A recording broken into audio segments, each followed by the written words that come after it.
Պրոֆեսիոնալ սպորտը ինքը առողջությունը խլում է։ Մենք բոլորս սովոր ենք, որ սպորտը դա առողջակար է, այո, դա այդպես է, երբ որ դու պարապում ես քո համար, սիրողական, շաբաթը 3-4 անգամ զալում ես, ֆիթնես, բայց եթե մենք խոսում ենք պրոֆեսիոնալ սպորտից, մենք պետք է հասկանանք մի բան,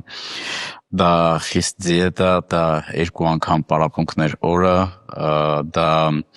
քաշ գցելն է, այսինքն եթե դու 80 կիլո ես, դու պետք է քաշդ գցես մինչև 70, 66, դու պետք է էներգիա ունենաս պարապմունքի ու պարապմունքների վաղտ շատ է լինում ու կարելի ասել դες բան չի լինում, որ դու մենամարտին մոտենում ես իդեալական վիճակում առանց վնասվածքի, եթե դու լավ ես պարապում, լավ սպարինգներ ես անում, լավ մարզվում ես, դու վնասվածքով ես մոտենում մենամարտի։ Այտենց իմ մոտ օրինակ չի եղել այտենց մենամարտ, որին որ ես մոտիկանամ իդեալական, դաժե վերջը մենամարտից առաջ 20 օր առաջ ես ոտս էի կոտրել